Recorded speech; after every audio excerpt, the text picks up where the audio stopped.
Então, eu queria dar boas-vindas ao nosso segundo encontro aqui da disciplina Utopias e Distopias em Tempos de Pandemia.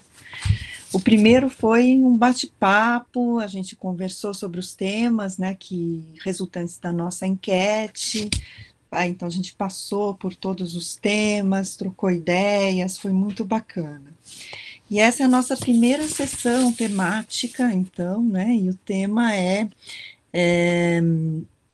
a saúde mental e a psique coletiva em tempos de pandemia. Como lidar com traumas coletivos.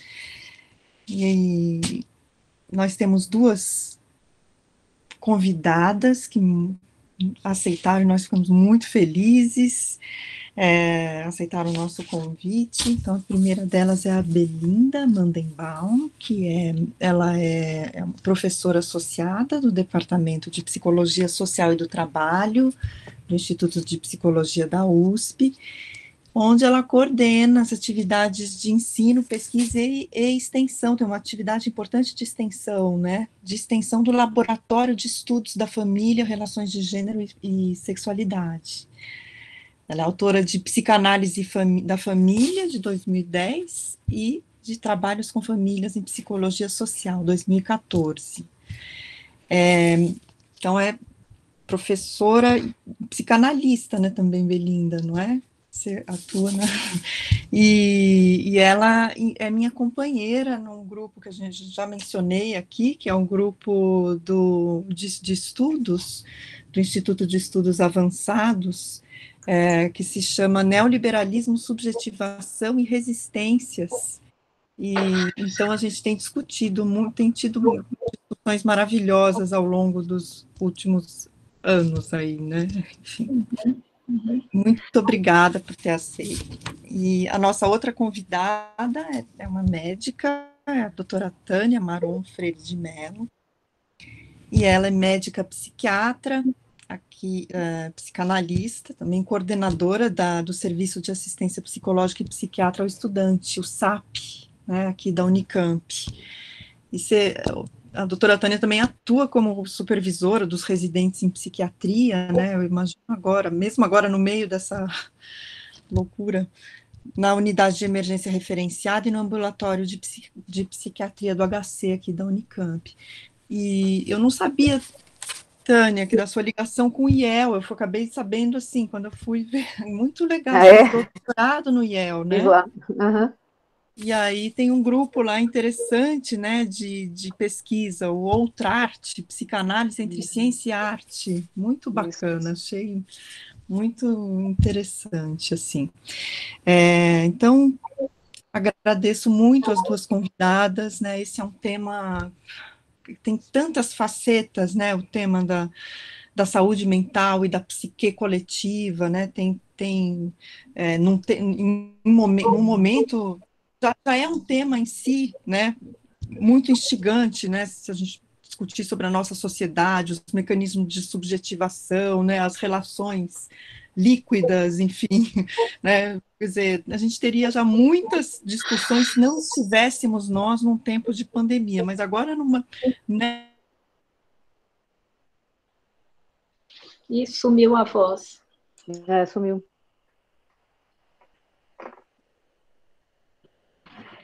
A Adriana sumiu a voz.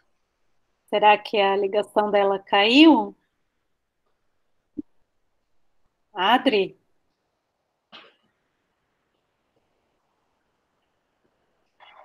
Bom, não sei se ela gostaria de falar mais alguma coisa, mas acho que acho que a gente pode começar já. Aí, Belinda, pode você começar e depois a gente passa a palavra para a Tânia? Pode ser sim. Tá ótimo. Tá bom?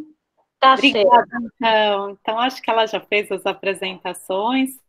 Aí eu vou retirar minha câmera e o microfone, tá? Vou desligar o meu também agora. Obrigada. Bom, boa tarde a todos. Eu fico honrada e também contente, na expectativa desse nosso encontro, né? Acho que a cada encontro nós estamos podendo, de alguma maneira, repensar tudo isso, né? Nós estamos no meio da pandemia, no meio do furacão, né?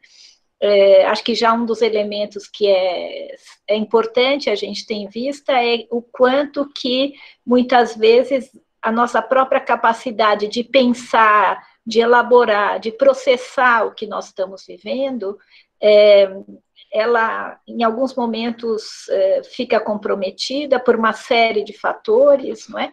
Então, eu acho que já essa oportunidade, acho que os alunos foram muito sábios, né, de propor esse tema, essa conversa, né, porque a cada conversa eu acho que há tanto essa possibilidade de compartilhamento de uma experiência, que é uma experiência coletiva, sem dúvida, né, quanto a possibilidade de pensarmos conjuntamente, né, para pensar questões psíquicas, emocionais, a gente precisa de um outro, a gente precisa de um interlocutor, né? Às vezes é um outro dentro de nós, mas eu acho que a gente ganha muito com interlocutores também outros, né, que podem trazer ideias novas, que podem, de alguma maneira, olhar para a questão por outros ângulos sobre os quais nós não tínhamos pensado. Então, o fato de que nós tenhamos esses fóruns, esses espaços de conversa, de discussão, são fundamentais, né? Então, tanto quanto eu espero contribuir de alguma maneira para vocês, eu também me sinto grata de poder estar participando desse momento. Quero muito ouvir a Tânia e todos vocês, né? Eu preparei algumas reflexões que eu vou trazer aqui para ser uma espécie de início de conversa, né? Mas é claro que depois a gente vê como é que a conversa, que rumos a conversa vai caminhar e quais são as demandas ou as questões que vocês têm. E é claro que, novamente, eu estou no meio também da pandemia, vivendo emoções de todo tipo, e não é dizer que a gente tem as respostas, né? Talvez uma parte dessa experiência e da dificuldade dessa experiência tenha a ver justamente com o fato de tudo que não sabemos, né? Não só daquilo que não sabemos do ponto de vista científico, do ponto de vista médico, né? Não há ainda a vacina, não há ainda protocolos claros de tratamento, cada dia surge uma notícia e etc. Isso já também é uma questão que eu queria colocar em algum momento, né?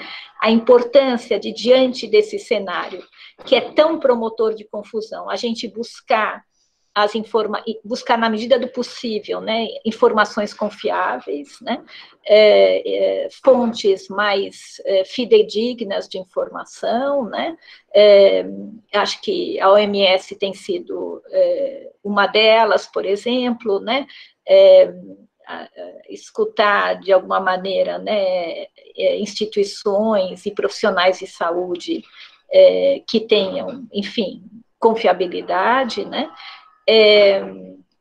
Mas, de qualquer maneira, o que eu estava dizendo é que uma das questões que são difíceis do ponto de vista da manutenção da saúde mental, no sentido de algum tipo de equilíbrio, né, emocional, né, uma sensação, uma vivência mínima, né, de conforto e bem-estar, né, físico, psíquico, né, é justamente, quer dizer, dos desafios que a gente está enfrentando é de tudo que não sabemos, né. Então, como eu estava dizendo, não apenas sobre as questões que envolvem essa pandemia, que é muito nova, mas também coisas que seriam básicas para uma organização de vida, né? Por exemplo, até quando vamos ficar em situação de quarentena ou de isolamento? né? E com isso, de maneira nenhuma, eu quero dizer que não é absolutamente necessário e não é uma medida imprescindível, né? Em contextos como os nossos, em que todo o sistema de saúde está profundamente ameaçado, né? Mas o quanto que é, de fato, desorganizador, né? Quer dizer, nós tivemos que nos adaptar muito, muito rapidamente, de maneira abrupta, a uma mudança total de vida, né? E por mais que alguns digam, né, e é verdade mesmo, né, de uma capacidade humana enorme de adaptação, né, e de, eventualmente, né, de se reinventar, né, e nós temos acionado isso. Essa própria aula dessa forma é um exemplo disso, né, assim, a quantidade de reuniões online, nossa vida mudou, né? Nós não encontramos mais as pessoas que a gente sempre encontrava, nós vamos ter que mudar, e já mudamos hábitos de vida totalmente, né? O nosso dia a dia, o modo como lidamos com os objetos, né? A questão do afastamento social, né? A impossibilidade de estar junto, uma série de coisas que faziam parte, né? Atividades que faziam parte da nossa vida, né? De repente, elas mudaram, né? Totalmente, e nós estamos tendo que nos adaptar, né?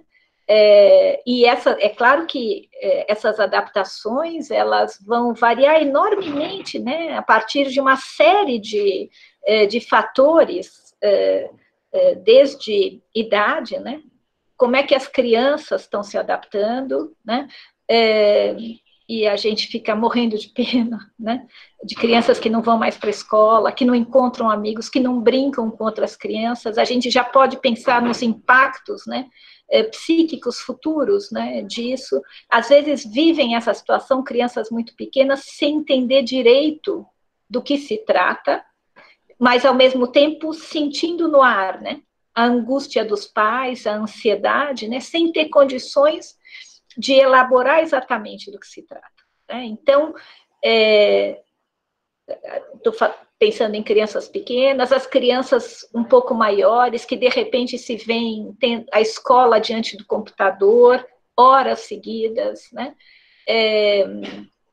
Tendo migrado totalmente para dentro do seu quarto, os adolescentes, não é? Enfim, né? As pessoas de mais idade, ou aqueles que têm algum tipo de...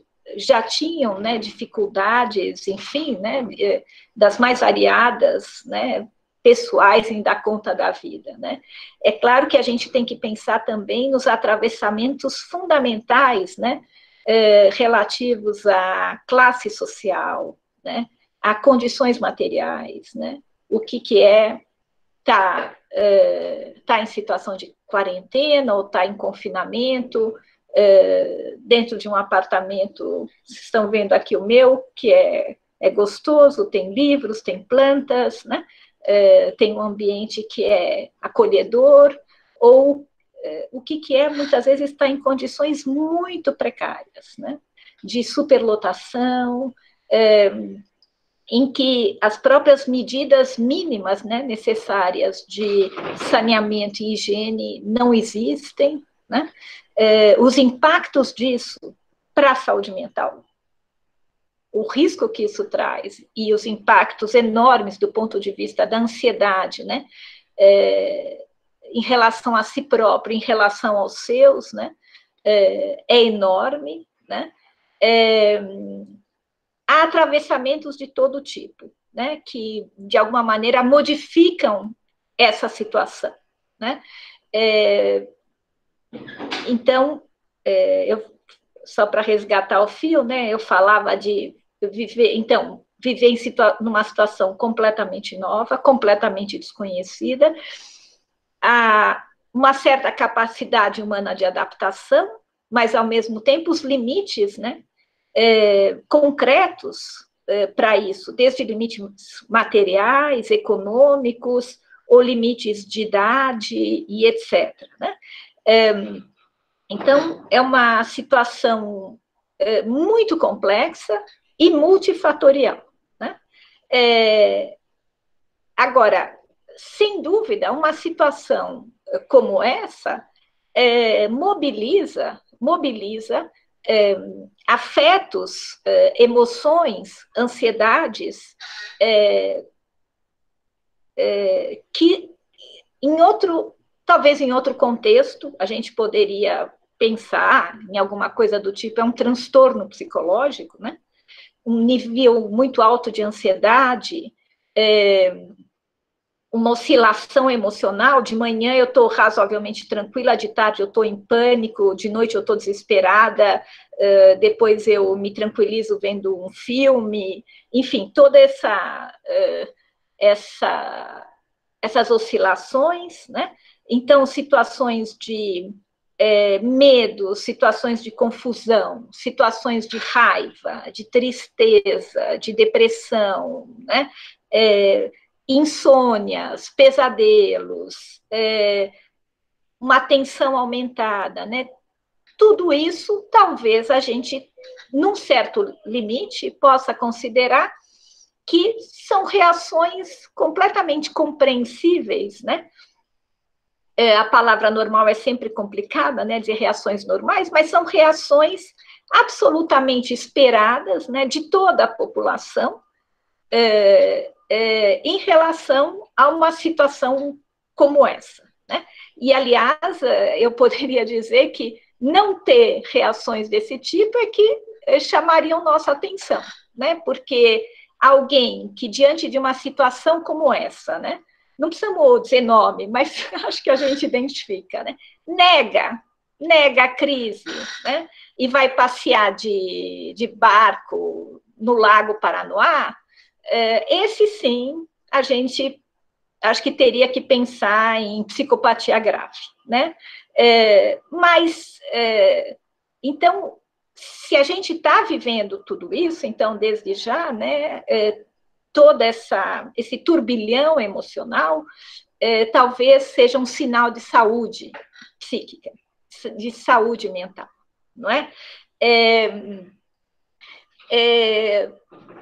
Porque nós estamos numa situação, né, em que os riscos são reais, né? Nós estamos lidando com uma situação que é uma situação de vida e morte, né?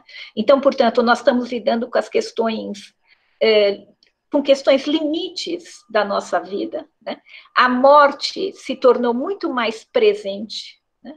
E ela vem também de uma maneira que não é como em geral, né? É claro que há mortes de todo tipo, né? Mas essa vem de maneira abrupta, né?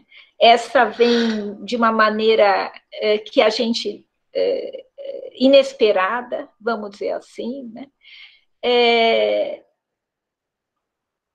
Então, de alguma maneira, esses riscos, né, estão colocados para todos nós, né?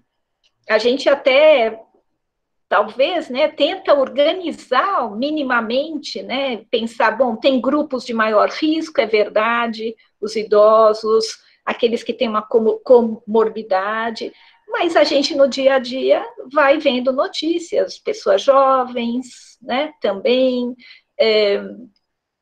então, de fato, né, assim, nós estamos convivendo com a morte de uma maneira como habitualmente nós não convivemos, né? E ela é um risco real, né? Assim como é um risco psíquico, sem dúvida, né?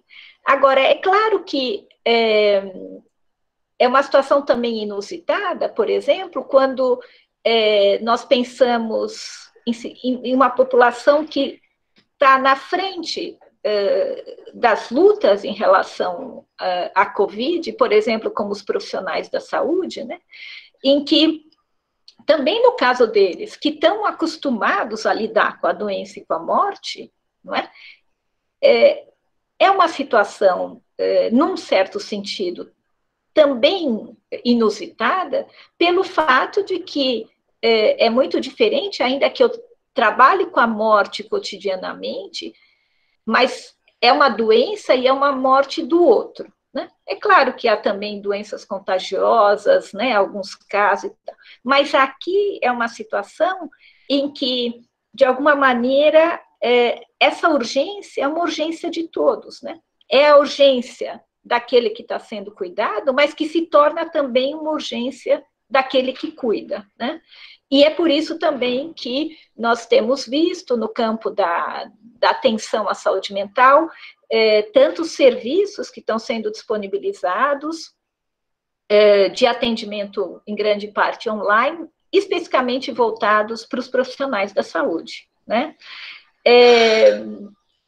Bom, para além da própria Covid ser fonte, né, de todas essas ansiedades, a própria situação do confinamento e do isolamento, embora, claro, absolutamente necessário, ele também tem trazido questões muito preocupantes do ponto de vista da saúde mental, né? Eu queria falar particularmente de dois deles, ou ainda mais de um deles, que tem muito a ver com a minha área, que é o trabalho com família, né?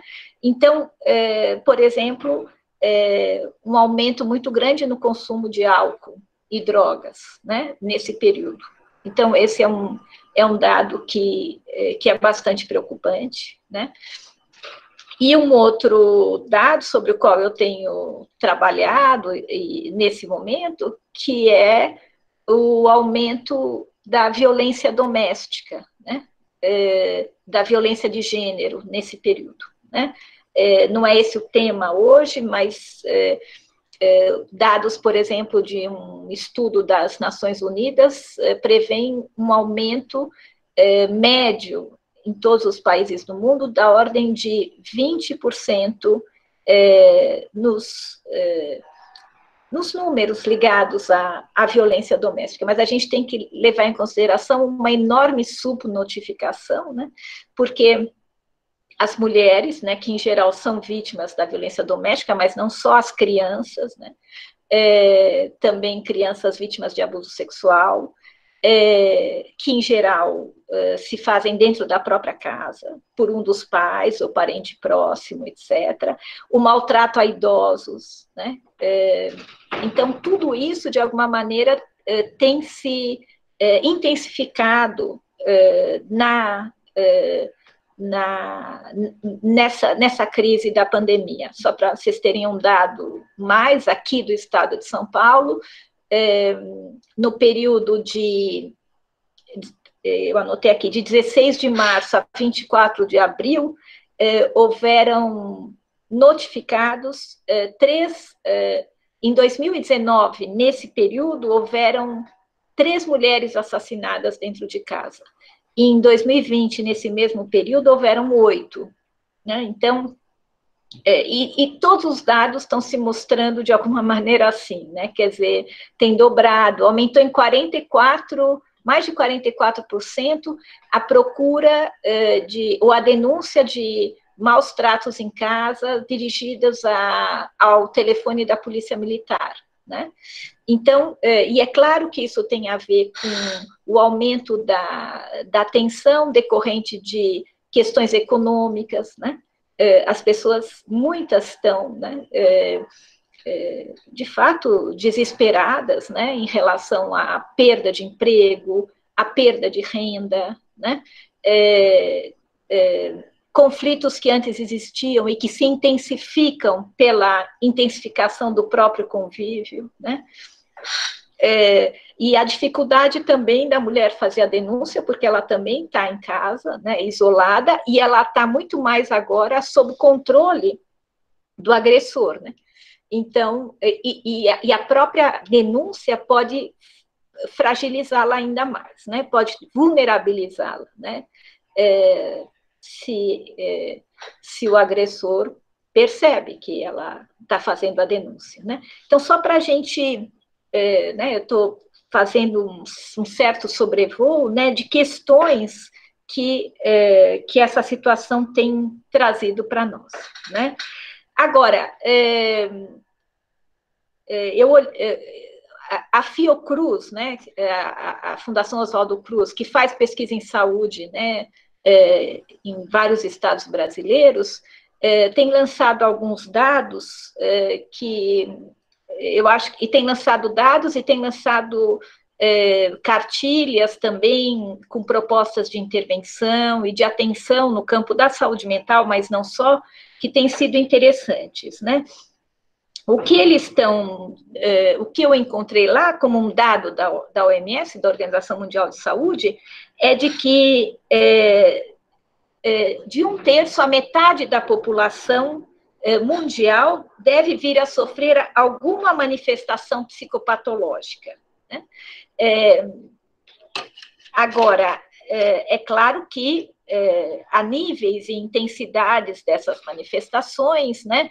E para cada nível, ou intensidade, ou complexidade, ou gravidade da situação, vai se propor um tipo de intervenção, né? E o que se coloca, depois a Tânia pode dizer alguma coisa, talvez, não sei se vai dizer nesse sentido, é que em torno de 4% da população, enfim, acho que é um dado meio difícil de ter com clareza, mas o que eu estou querendo dizer é que, então, uma porcentagem menor, de alguma maneira, vai demandar, de fato, de uma atenção dos serviços de saúde mental, né?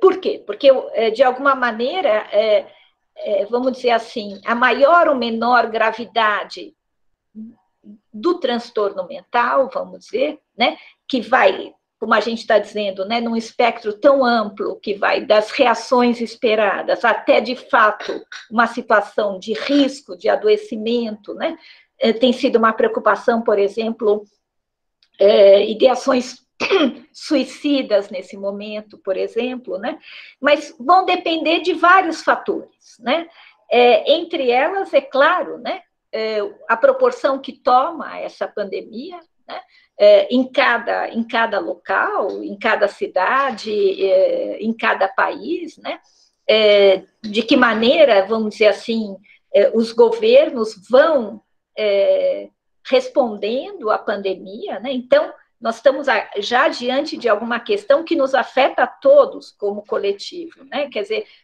o quanto que os sistemas de gestão da crise podem nos dar algum tipo de tranquilização, ou, ao contrário, nos deixam totalmente numa situação de pânico coletivo, né? Estou pensando na psique coletiva, né?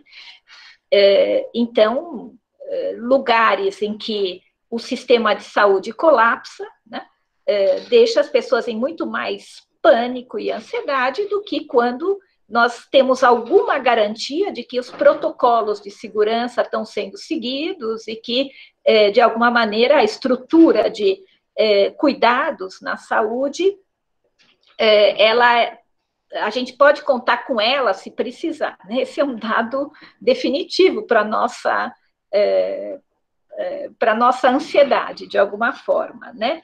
É claro que questões também que dizem respeito à vulnerabilidade psíquica de cada um, né? Quer dizer, o quanto que eu própria tenho recursos, ou de que maneira eu enfrento essa situação pessoalmente, cada um de nós enfrenta, vai ser também um dado significativo, né?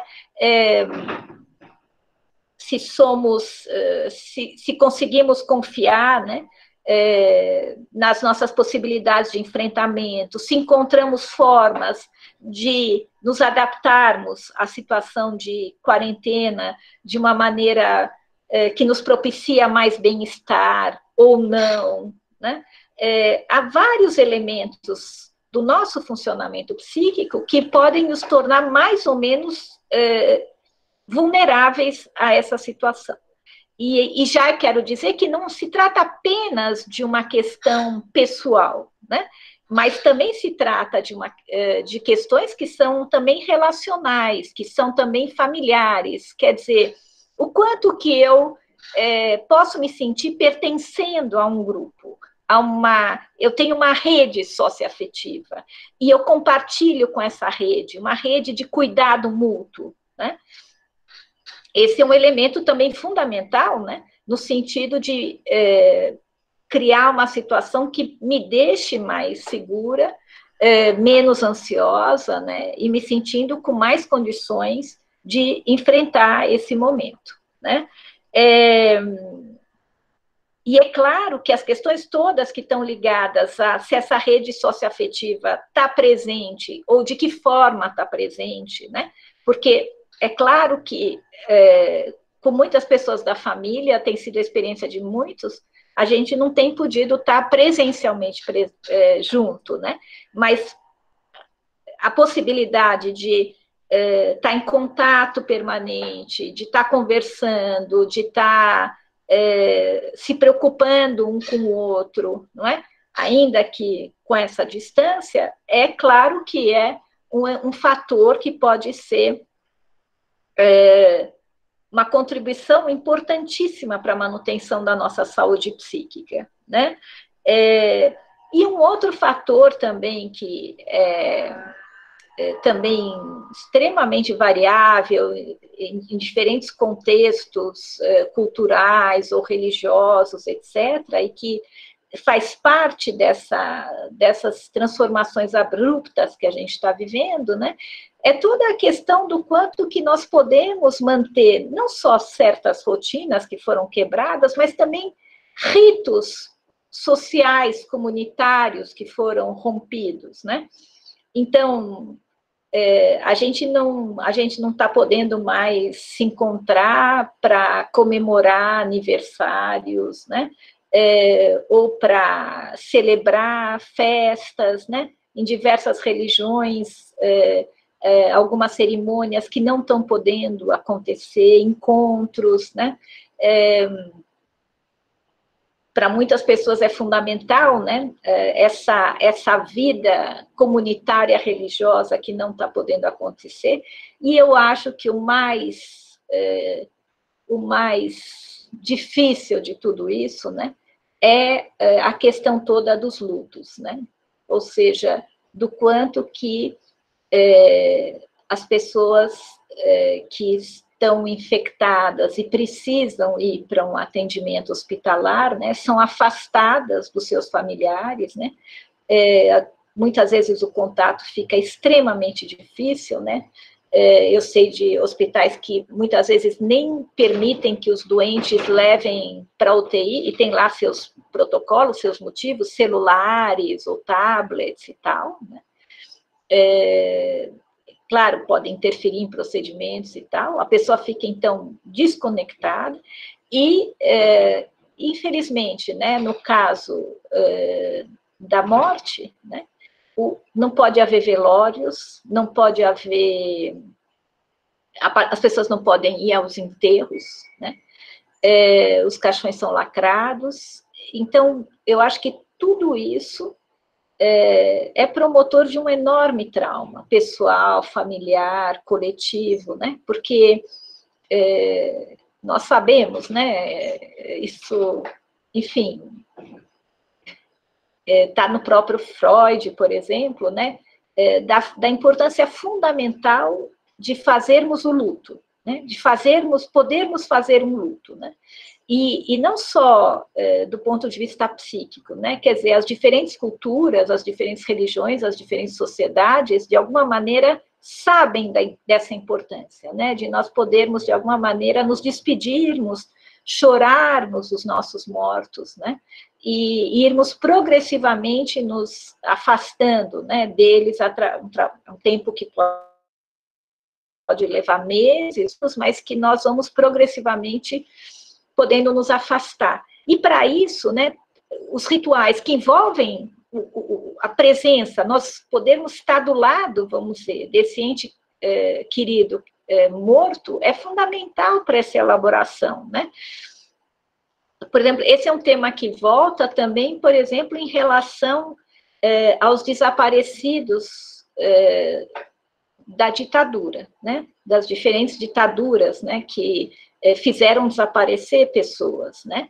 E nós sabemos, né, do quanto que as famílias desses desaparecidos, né, nunca puderam, de fato, elaborar esse luto, né, nesse sentido de nunca poderem, de fato, ter o corpo, né, ter o corpo do morto, né, e poder enterrá-lo, né, como tudo isso é importante para a experiência de fato, do reconhecimento da morte, né. Então, nós temos aí também uma situação extremamente traumática e que nós vamos, possivelmente, ter que acompanhar, né, as consequências disso aí, e de várias coisas das que eu estou falando, por muito tempo, né. Profissionais da saúde e do campo da saúde mental têm dito de que se a pandemia tem mais de uma onda, né, uma delas vai ser a onda da saúde mental, né? Quer dizer, os serviços de saúde mental vão ser muito mais demandados e têm que estar preparados e têm que ser ampliados para receber todo esse tipo de demanda que eu estou trazendo, né? Agora, então, o que eu estou dizendo, eu não estou sabendo muito do meu horário, eu já passei, como é que eu estou? Eu não olhei direito que horas era quando eu comecei. Eu acho que é mais ou menos meia hora, eu diria, assim, que você está falando, ou 25 minutos, não sei, mas enfim, Belinda, fica tranquila, assim. Tá, eu só vou falar alguma coisa a mais, claro que teria bastante, a gente vai continuar conversando, né? Sim. Mas eu queria falar também um pouco a respeito dessa questão do coletivo também, né? Eu falei um pouco de situações pessoais, familiares, claro que já falei de questões do coletivo, por exemplo, dessa morte que paira sobre todos nós, dessa insegurança, né? No contexto brasileiro, né? Como estamos expostos a uma insegurança muito grande advinda desse conflito de versões, de conflito de posturas, né? Não há um certo acordo, vamos dizer assim, né? Daqueles que deveriam cuidar em relação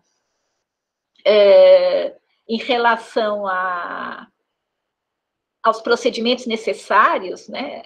Então, tudo isso é parte do que nos impacta coletivamente, não é? Mas, como eu estava dizendo, é claro que há todas essas variações pessoais e familiares também, né?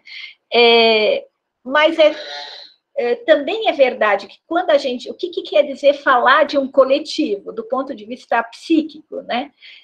Nós teríamos que pensar... Então, justo hoje de manhã eu dei uma aula para os meus alunos de graduação, eu estou dando um curso chamado Psicanálise para Não Psis, né? E eu falava sobre psicologia das massas, justamente por coincidência, né?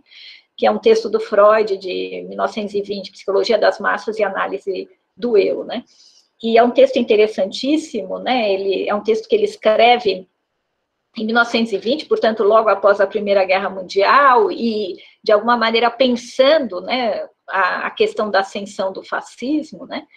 E ele vai mostrar como, né, e não só ele discute também com outros autores que pensam, né, como é que nós funcionamos psiquicamente, né, dentro de um coletivo, especificamente dentro de uma massa, né?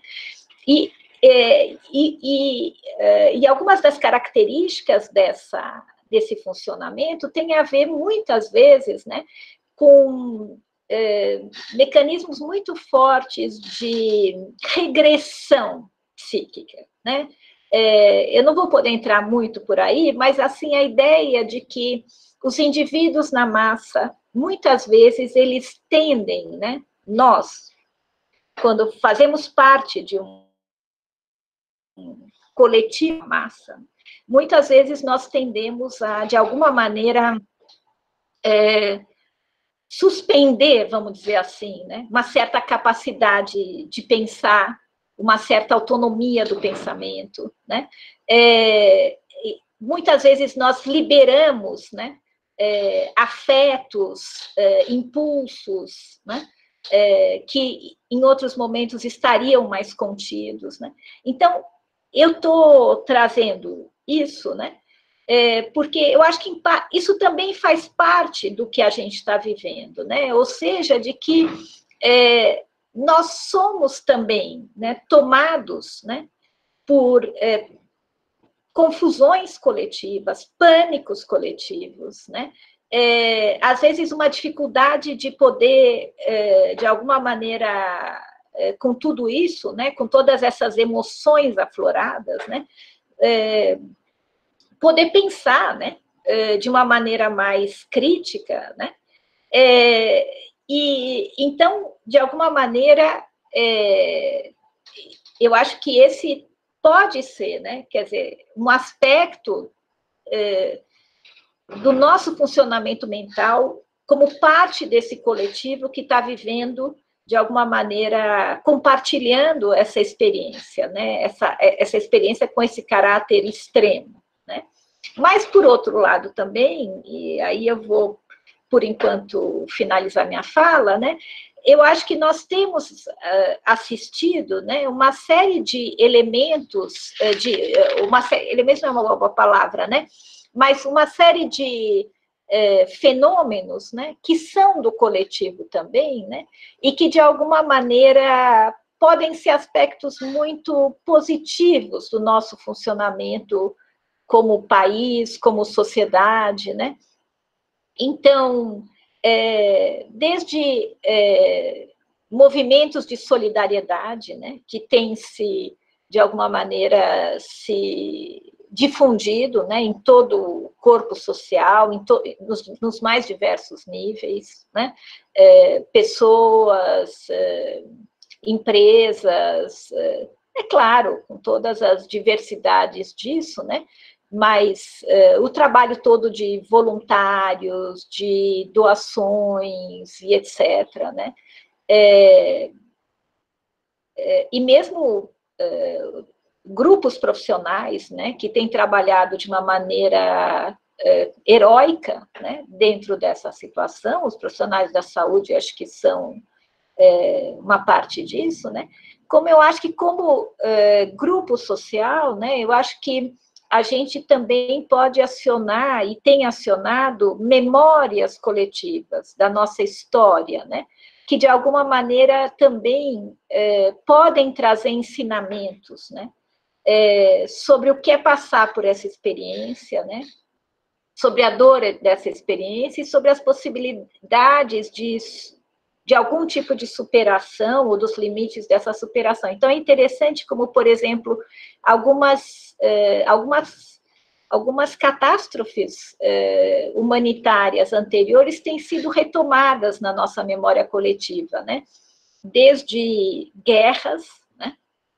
Situações de guerra, como também situações anteriores de pandemia, né? A gripe espanhola, né? E como é que o Brasil lidou com ela e quais foram os resultados e, de alguma maneira, claro, um número enorme, né, também de mortos, mas houve desenvolvimentos também no campo da saúde pública, né, decorrentes dessa história, né? Então, é uma sociedade que também vai buscar na sua história, né, mecanismos de enfrentamento, de alguma maneira, né? Enfim, agora, para finalizar mesmo, assim, a questão da memória é fundamental, né? Porque se, de fato, né, nós estamos vendo esse cenário em que, atravessado por uma série de diferenças sociais também, né? Parece que há vidas que não estão sendo cuidadas, né? Corpos enterrados em valas, né? Sem ter o enterro e muitas vezes nem o próprio reconhecimento, o nome, etc., né? Eu acho que movimentos sociais, né, que têm surgido no sentido da criação de uma memória dessas mortes, né, eu acho que é fundamental, né, tanto para as famílias dos mortos, né, no sentido de dizer que a sociedade se importa por esses mortos, né, de que essas vidas importam, né, quanto também, de alguma maneira, para uma elaboração desse trauma coletivo, né? Assim, nós guardarmos a memória do que nós estamos vivendo, né? As memórias dos mortos, né? Que acho que fala de que sociedade nós somos, que sociedade nós queremos ser, né? Bom, é isso que eu pensei um pouco em linhas gerais, né? Claro que teria tanto para pensar, né? Mas, enfim, acho que por enquanto eu fico por aqui. Muito obrigada, Belinda, muito interessante. Acho que realmente tem muitos elementos para a gente conversar aí depois. Muito bom. Você levantou vários pontos, tanto mais do ponto de vista individual, como familiar, como coletivo. Muito obrigada. Então, acho que agora a gente ouve a Tânia e aí a gente depois abre para um debate, tá bom? Tá ótimo. Eu vou fechar aqui a minha. Oi, boa tarde. Obrigada pelo convite. É um prazer estar aqui conversando com vocês. Obrigada, Belinda, pela sua fala. Eu acho que tem muita coisa que você falou que vai de encontro a coisas que eu tinha pensado, diria e ainda vou dizer.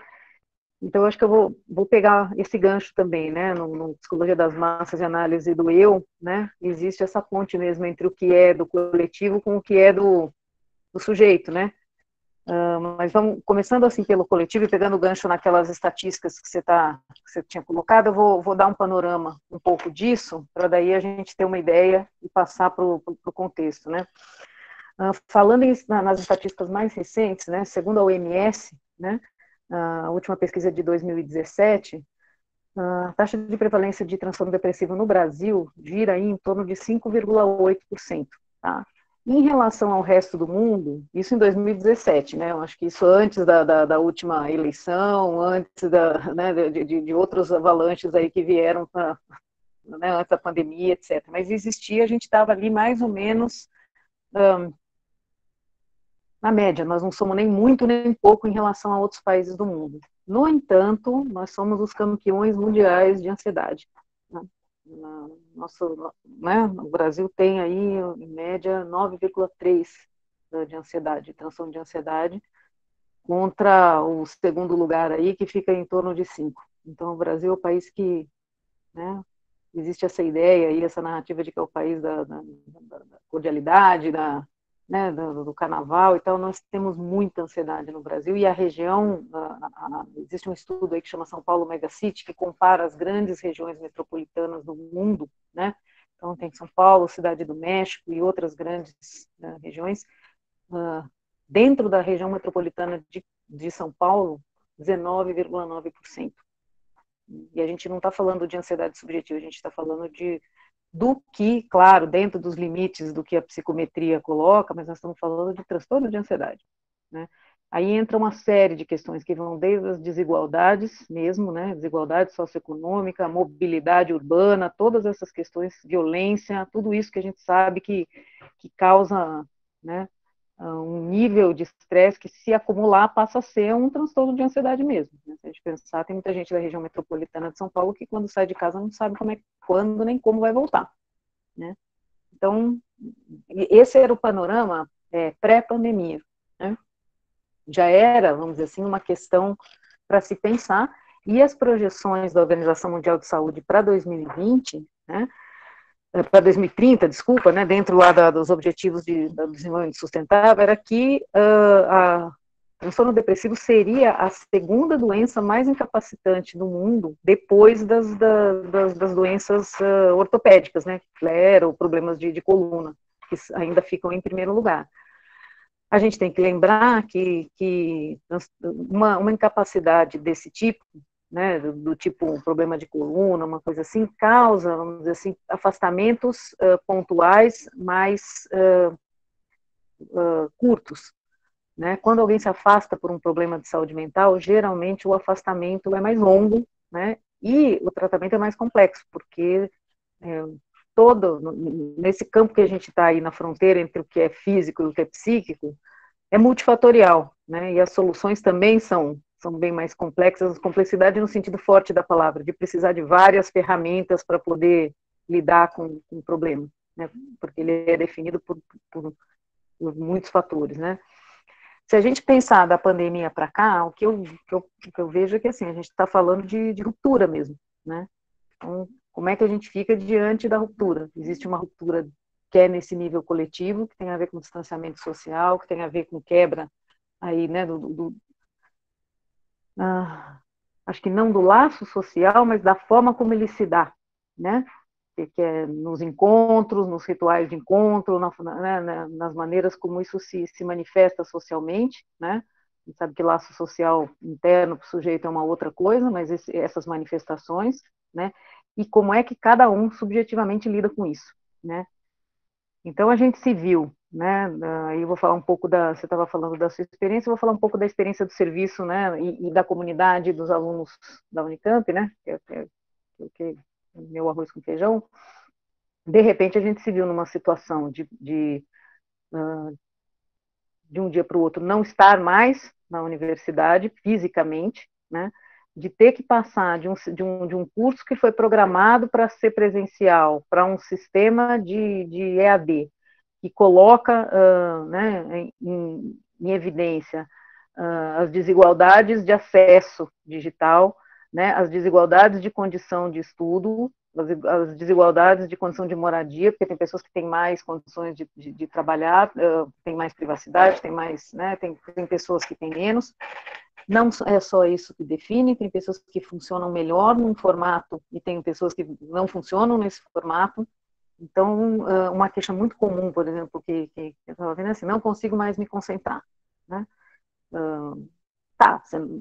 É muito difícil mesmo. Você está tendo um outro formato de oferta de informação, além de toda a questão da pandemia, de todas as notícias que vêm entrando, de todos os atravessamentos, né? Então, como a Belinda falou, assim, estranho seria se você tivesse, né, da mesma forma. Então, nós temos aí uma enorme situação de adaptação, né, coletiva e individual. Então, como é que cada sujeito vai lidar com isso? Quais são as estratégias que cada um pode lançar mão e como que isso vai ser feito, né? A questão da indefinição, né, e do desconhecimento, eu acho que é uma das coisas mais geradoras de ansiedade. Eu acho que isso é uma característica, quando a gente pensa nessa estatística de ansiedade para o Brasil, é isso, né? Essa história de ser o, entre aspas, país do futuro, é muito gerador de ansiedade. Você está sempre na expectativa de alguma coisa que não vem, né? Então, e de estar sempre mudando, né, a regra do jogo. Então, nesse momento, isso é real, é muito real, né? A gente planeja as coisas na pandemia no máximo de 15 em 15 dias, né? Porque nós não sabemos em vários níveis, né?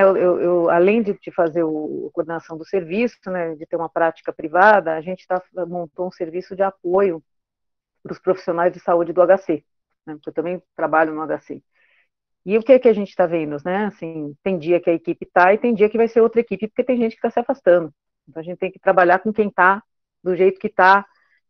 Então, são muitas variáveis ao mesmo tempo, né? E aí você trabalha pensando, quem é que vai estar aqui amanhã, né? Então, essa questão da perda, da morte iminente, de quem é que vai estar ali, tudo isso aí está atravessando. Eu acho que atravessa a universidade em todos esses níveis, né? No nível da aula, no nível do serviço de saúde, porque a universidade, na nossa, é referência também para a saúde da região, né? E acho que nesse nível do aluno, assim, o que vai ser esperado de mim nesse momento como aluno? Né? O que eu posso esperar dos meus professores? O que é esperado de mim? O que eu faço com o que tem aqui? Né? E como é que eu vou ser avaliado? Né? Eu acho que tem muito essa questão, passando bem para a realidade, né, dos alunos. Como é que é essa avaliação? É a questão da expectativa. E quando você não consegue ter nenhuma expectativa para ser frustrada, porque faz parte, é muito desorientador, né? Porque às vezes a gente tem até uma expectativa e ela é frustrada. Mas aqui a gente não está nem nesse estágio ainda, né? Assim, o que vai ser esperado? O que é esperado de cada um nessa situação? Então aí O trabalho é assim, qual é a rotina possível de ser estabelecida numa situação dessa, como é que se preserva a rotina, porque isso é importante, né? E aí vai desde os cuidados consigo mesmo, num nível físico, né? Porque às vezes as pessoas esquecem, por exemplo, que você precisa tomar sol pelo menos 10 minutos por dia, né? Que você precisa comer, e os horários regulares, né? Que nossa psique está dentro de um corpo, e esse corpo, se não funcionar bem, o resto fica perturbado. Então, você precisa se preservar da avalanche de notícias que chega, porque isso também é desorganizador, não dá para ficar só ligado nisso, porque senão a gente se perde na angústia, né? Não deixar a angústia desorganizadora tomar conta, porque senão a gente não consegue nem se balizar de qual vai ser nossa posição subjetiva no meio dessa avalanche, né? Fácil falar, né? É muito difícil de se balizar, mas assim, o trabalho que tem sido feito, e a começar pelo serviço, porque nós somos um serviço que atende presencialmente, né, em psicoterapia de orientação psicanalítica e em psiquiatria, né, e de repente a gente teve que parar as nossas atividades, né, da forma como a gente fazia antes, né, e começar a pensar, tentar pensar fora da caixa. Então a gente colocou um plantão presencial e começamos a fazer atendimento, oferecer atendimento online, que é uma outra forma de atendimento, porque não tem a presença física, não tem ali né? Percebemos que esse formato não funciona para todo mundo, principalmente para quem não tem privacidade em casa, né? Como é que você vai fazer uma sessão de terapia se tem um monte de gente na sua casa? Então começaram a surgir uns formatos que a gente, por exemplo, não imaginava que fosse possível, que é vamos fazer por escrito, né? E aí fizeram lá, alguns fizeram um contrato assim, olha, faz e apaga, mas assim, é o que era possível. Então, né?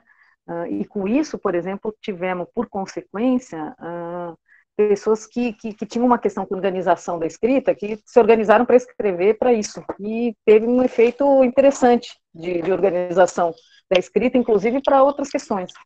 Então, no meio disso, foram tendo algumas surpresas, algumas interessantes, inclusive, né? Mas o que a gente percebeu junto com os alunos é que a gente foi começando a ter que pensar quais eram as nossas estratégias né, diante de uma situação dessa. É o que a gente vem construindo agora, junto né, com as pessoas que a gente atende, né, na clínica, né, quais são as formas que a gente pode fazer desse vínculo acontecer, né? E isso tem sido uma experiência bastante interessante, né? E agora estamos tentando aí adequar, né, a assistência para ampliar isso, né, para poder possibilitar isso para mais alunos, né? Como é que a escuta fica, né, nessa situação, né? Isso é uma outra discussão que eu até queria ouvir um pouco a Belinda a respeito disso, né? Como é que tá a experiência de escuta numa situação dessas, né? O que a gente viu em termos da clínica é que as pessoas que têm uma vulnerabilidade maior, né, pessoas que já tinham uma vulnerabilidade, tendiam num primeiro momento,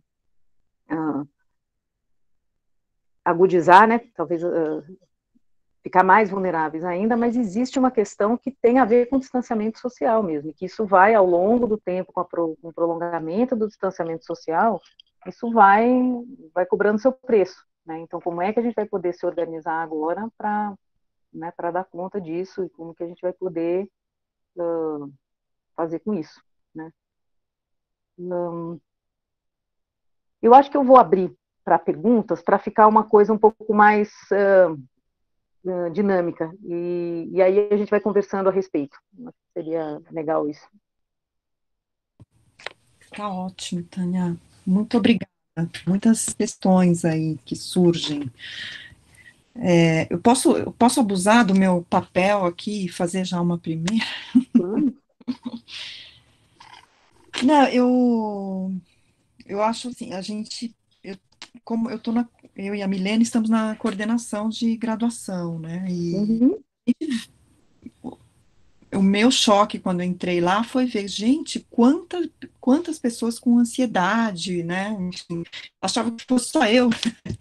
Não, mas, enfim, mas assim, tem muita gente e nas reuniões com outros coordenadores aparece nessa como uma questão geral, né? Ou tem um aumento mesmo, estou falando de antes da pandemia, dos transtornos de ansiedade. Então, eu acho que a primeira coisa que eu queria saber é se, assim, eu sinto, pelo menos na experiência que eu tenho, que há um aumento dos transtornos de ansiedade, né? Nos últimos tempos aqui, pelo menos, no meu cosmo, onde eu vejo. Isso é o que acontece no resto do mundo também, isso está acontecendo no resto do mundo, esse aumento dos transtornos de ansiedade. Você sente isso, vocês, né, sentem isso na clínica de vocês, enfim, na experiência de vocês, ou o Brasil, de alguma forma, não só em termos de nível, mas também de tendência, se diferencia do resto do mundo, né? Porque você, né, a mesma coisa, tendências de suicídio. Eu não sei como é que está no Brasil em relação ao resto do mundo. Se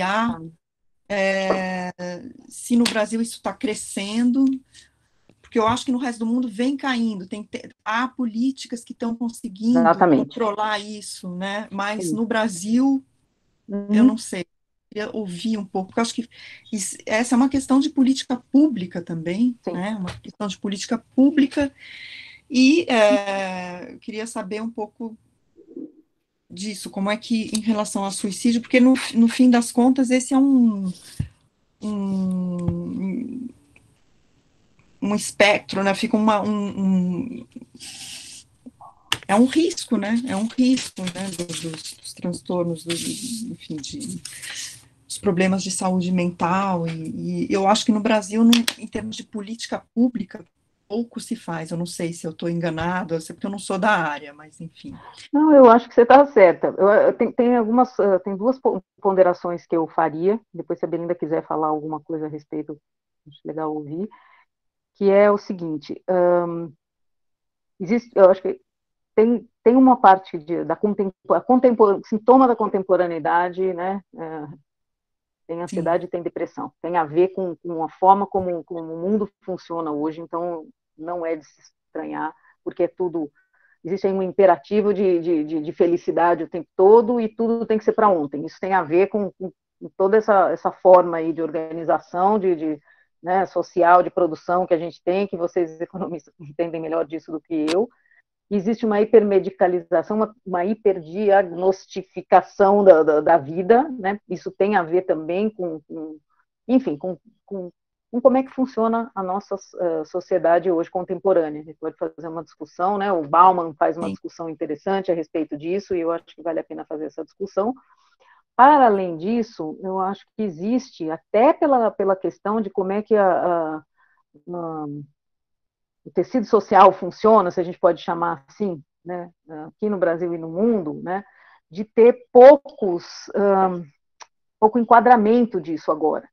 Então, as pessoas ficam mais desamparadas mesmo, porque não tem esse enquadramento, que talvez antes outras organizações sociais e comunitárias dessem esse suporte. Então, o que eu vejo é que às vezes falta rede, né? Rede para as pessoas, né?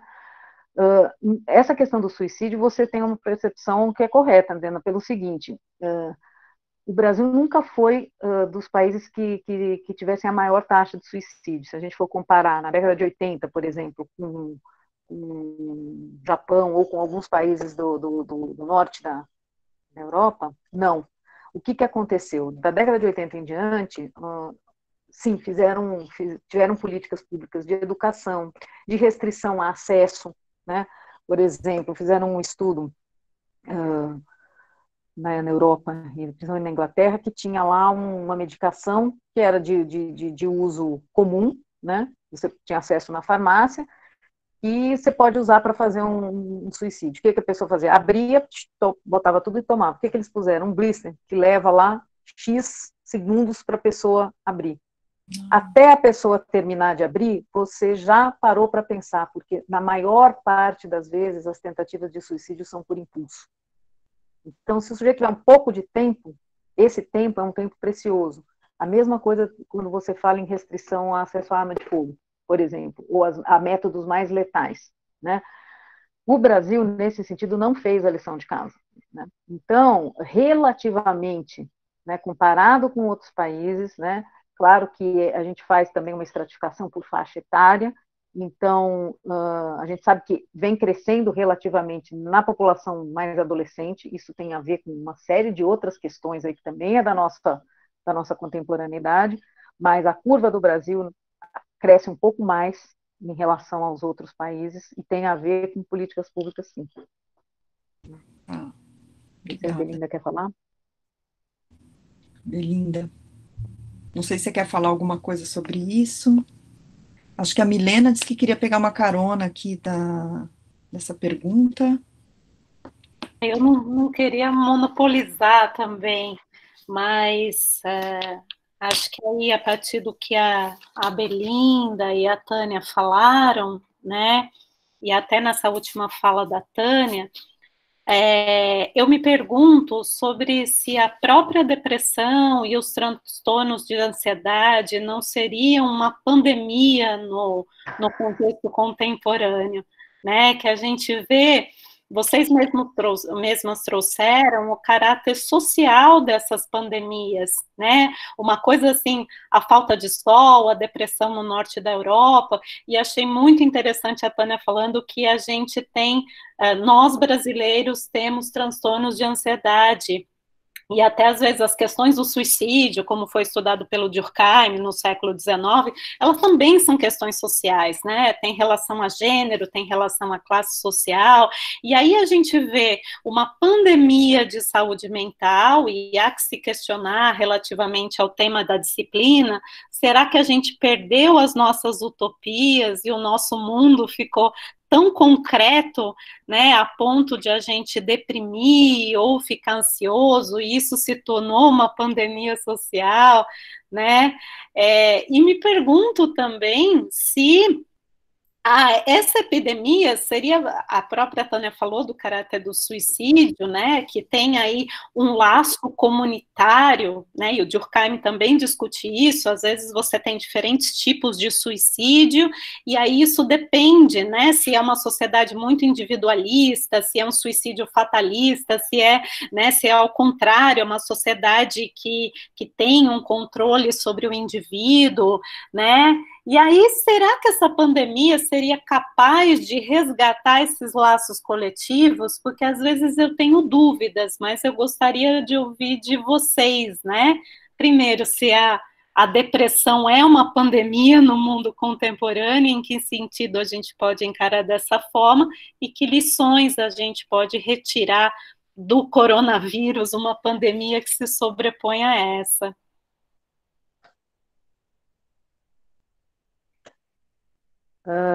Eu não sei até que ponto dá para fazer esse paralelo, eu não sei, talvez eu brincaria que é uma endemia, mais endêmico do que pandêmico, porque seria uma coisa que se alastra, né? E o que a gente vê, né, que assim, o fenômeno da depressão é uma coisa muito complexa, porque ela, como todas as questões da saúde mental, porque existe aí, é multifatorial, então você tem aí questões ambientais, e entenda-se por ambiental, inclusive a subjetividade, né, em relação ao que a vulnerabilidade que um sujeito tem, né, porque ele tem um corpo, essa é a minha forma de entender. Então, existe aí uma psique que está num corpo e às vezes ela perturba a função desse corpo. Eu entendo essa fronteira desse jeito. Então, é claro que você vai ter grandes eventos estressores que podem ter essa repercussão, tanto na questão psíquica quanto na questão física, né? E a gente está vivendo hoje uma situação em que você tem múltiplos fatores. Então, vamos pensar aí, deslocamento forçado de população, né? Por questões que têm a ver com clima e meio ambiente, e isso é uma tendência a continuar, né? Existem conflitos, isso sempre existiu, né? Conflito armado, existe uma tendência de concentração de renda muito grande, né? Então, mais, né, comparado talvez com épocas anteriores, então você tem mais pessoas que estão excluídas e uma tendência a diminuir as redes de apoio, né? Então, a gente está vendo, por exemplo, e eu acho que a pandemia mostrou isso, né? Os lugares onde não tem uma rede de assistência em saúde são os lugares onde a coisa ficou mais complicada, né? Se a gente pensar o que está acontecendo hoje nos Estados Unidos, você vê que expôs aí um sistema, é um país rico, né? E que está né, numa situação de saúde muito precária pela forma como funciona, né?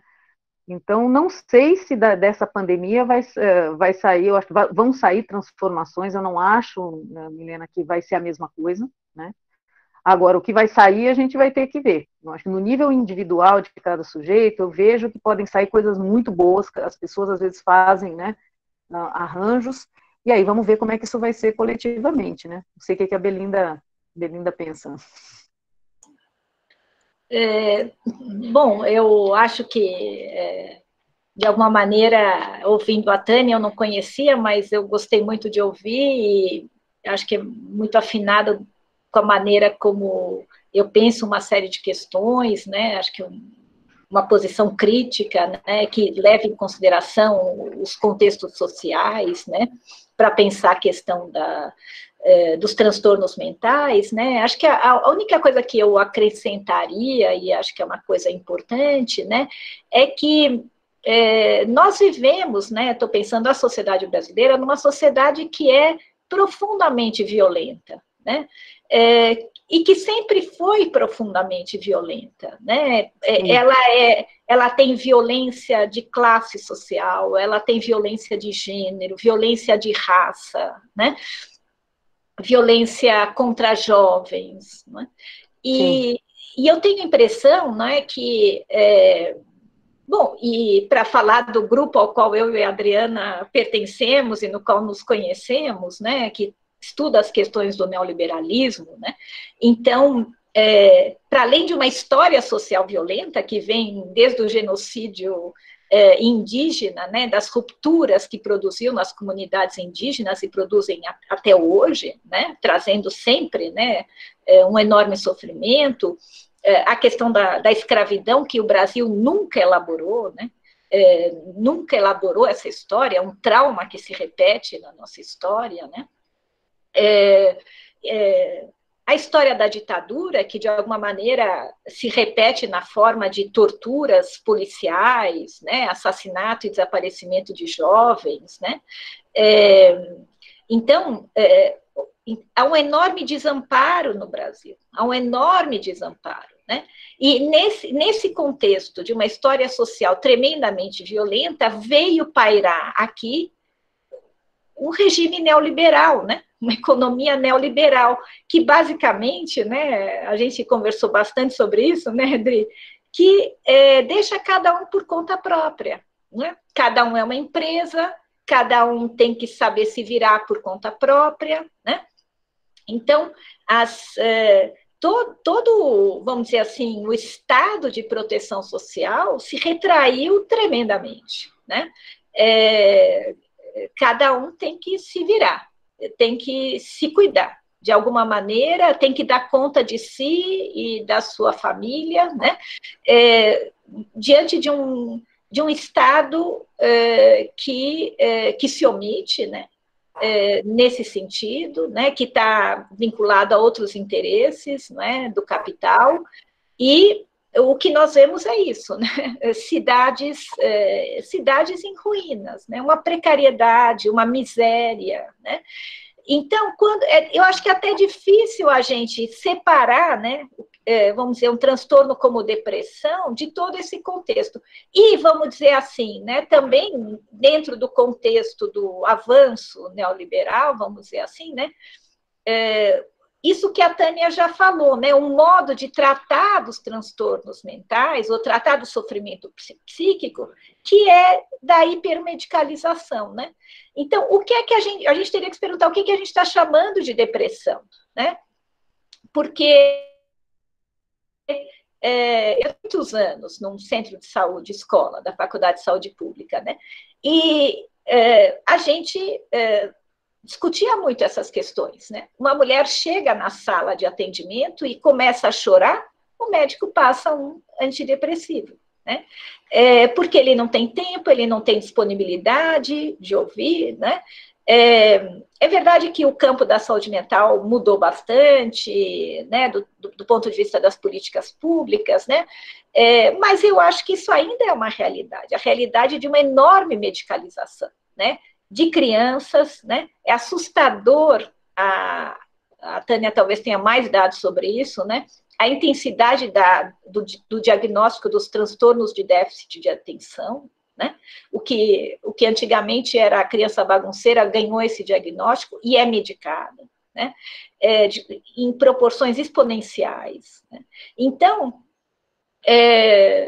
vamos dizer assim, todo o espectro do que a gente chama de depressão também é muito colocado em questão, né? Porque a medicalização é uma das respostas, né, a esse descaso, a esse desamparo, né? Além da resposta da violência institucional, né? A repressão aos jovens, né? O assassinato. Então, desse contexto. Então, eu acho que vários aspectos do modo como a gente está lidando com a pandemia no Brasil eu poderia dizer, ficou pior. Aquilo que já era, ficou pior. A falta de assistência, né? O descaso, né? Ficou agravado na situação da pandemia. É claro que a pandemia tem uma especificidade própria, sem dúvida nenhuma. Eu e a Tânia procuramos falar, né, de mudanças muito específicas, sociais, culturais, né, toda uma mudança de vida nesse contexto, mas muitos aspectos que dizem respeito a como nós nos cuidamos como sociedade já estavam aí colocados e só pioraram. Enfim. É isso um pouco que eu... Muito bom. Acho que a gente tem alguns inscritos, só vou falar, porque eu acho que quando eu apresentei vocês, eu falei algumas coisas que eu acho que travou, né? Não sei, naquele momento, ou vocês conseguiram me ouvir no começo? Porque Adriana, foi bem rápido que travou, foi muito rápido que travou.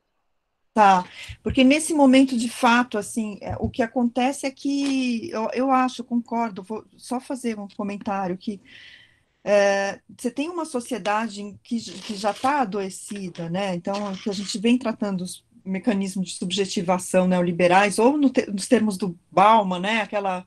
A liquidez, né? As relações líquidas, isso é ansiogênico, né? Isso é ansiogênico, é cada um por si, enfim. E agora, de fato, né, eu fico pensando assim, quer dizer, você tem neoliberalismo na França também, você tem mais, você pega um discurso lá do Macron falando, cidadãos, né, a vida de vocês é responsabilidade do Estado, né, ou pega o sujeito que fala, e daí, né, que está subindo, isso faz toda a diferença também, né, na forma, né, de lidar com esse trauma, né, digamos, né, uma coisa assim, o que a gente está vendo aqui é uma coisa, de fato, eu não sei se é de uma... Acho que uma degradação muito grande do institucional, de uma maneira geral. Institucional, existe então eu uma acho que... diferença entre o liberalismo, né? Ainda existe, vamos dizer assim, alguma coisa instituída. Isso é uma degradação plena de qualquer coisa que seja institucional, né? Completa, e que nos joga, né, nesse ambiente de incerteza radical e muito, muito ansiogênico, né, claro, evidente. Bom, mas vamos, então, assim, eu acho que as sociedades vão sair, né, desse período, de formas muito distintas, e em alguns lugares eu acho que vai haver mesmo, porque a Milena estava dizendo, né, talvez a sociedade saia mais fortalecida nos seus laços de solidariedade e tal, mas em outras sociedades vai ter um desnudamento do desamparo, eu acho, né, esse desamparo que a Belinda estava dizendo, né, vai ficar mais evidente ainda, né, como está acontecendo com a gente aqui nesse país, né? Ou nos Estados Unidos. Enfim, mas vamos para as perguntas aqui. Eu posso só falar o que eu li agora, o comentário do Bruno Laurenti, né? Acho que ele tem razão, né? A questão dos desaparecidos que nem são reconhecidos, nem chegam a ser reconhecidos como vítimas da pandemia, dada a subnotificação. Verdade, é verdade. Abrindo para os comentários, né? Então, sim. Eu vou lê-los e aí acho que vocês podem fazer comentários gerais e depois a gente abre para o microfone, né? O Bruno falou sobre os desaparecidos da Covid, não vão ter sequer direito de serem reconhecidos como vítimas da pandemia, né? Dada a subnotificação. O Bruno, não sei se você quer, o Bruno César, não sei se ele quer abrir o microfone, né? Ele faz uma primeira observação sobre o Dr. Arnaldo Lichtenstein, que disse que uma entrevista que a morte por corona não é só uma passagem calma, é algo doloroso, sobretudo pela falta de ar, mas eu também vejo que o afastamento dos familiares e o impedimento de um funeral só aumentam o tamanho desses traumas, né? Ele falou também sobre o ponto de vista de nos relacionar com esse ódio enorme que estamos vendo muitos expressarem, né? Ele falou que algumas pessoas perdem a esperança, cometem suicídio, inclusive o ator Flávio Miliaccio, a Ananda, também podemos abrir o microfone, ela quer fazer uma pergunta sobre o suicídio, né? E a Miriam fez também uma consideração, fiquei pensando em como lidar com todos esses traumas, pensando na diversidade e intensidade dos abalos a que estamos sujeitos no Brasil. Penso em uma diversidade e desigualdade em aspectos que dizem respeito à dignidade humana na nossa sociedade, falo de pessoas que estão em lugares à margem da sociedade, tem ainda mais evidente no dia a dia a sua vulnerabilidade social. Pessoas que estão na possibilidade da perda total de pilares de estabilidade, conforto, moradia, alimentação. Ananda, quer fazer sua questão, por favor? E aí a gente volta para as... Oi, dá para me ouvir? Sim. Sim. A minha pergunta vai um pouco no que o Bruno César falou, sobre o suicídio. Porque o ator Flávio Migliaccio, eu acho, ele já era idoso. E a minha pergunta é no suicídio na terceira idade. É algo recorrente. Podemos esperar um aumento do suicídio entre os idosos nos tempos de pandemia?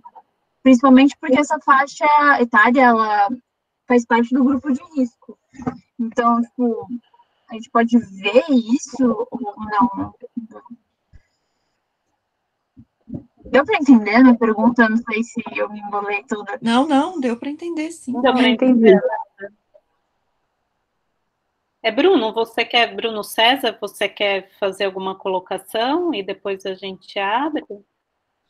Sim, boa tarde.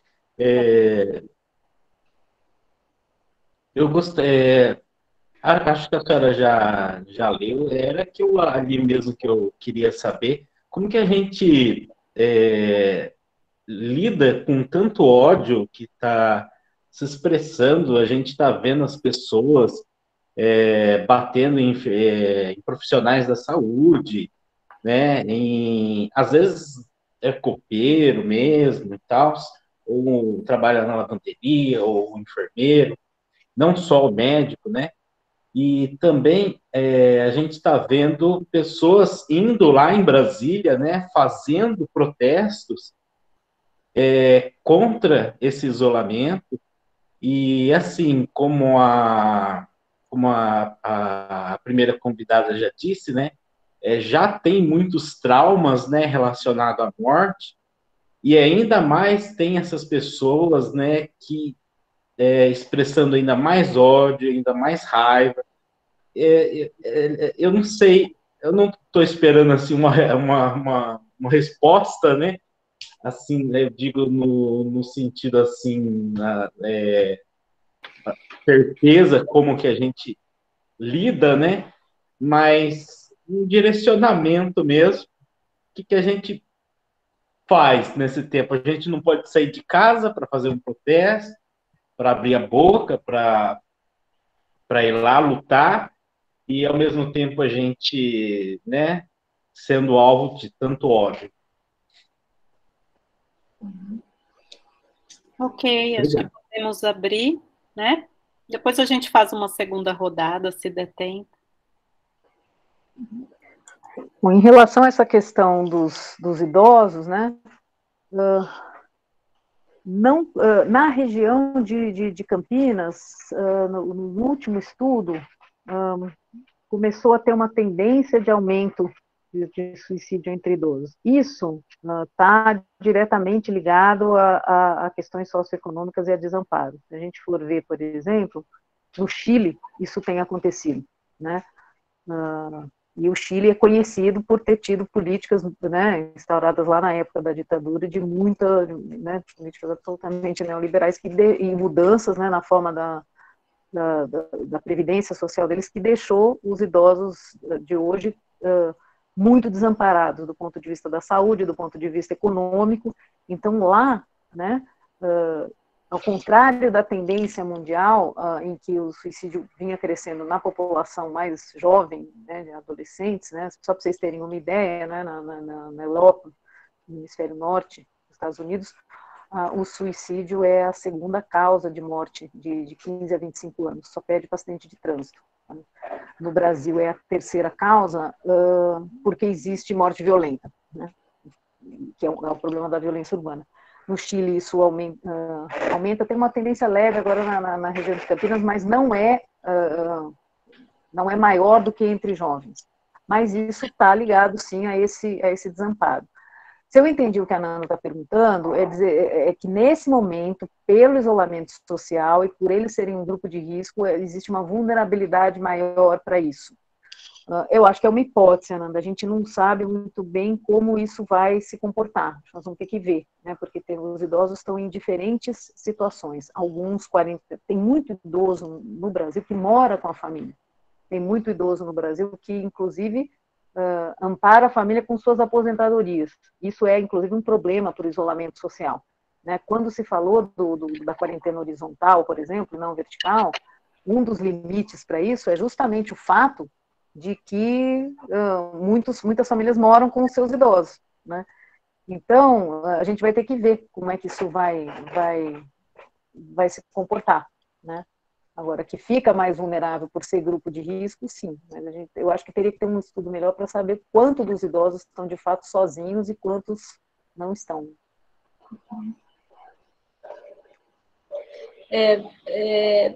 Bom, eu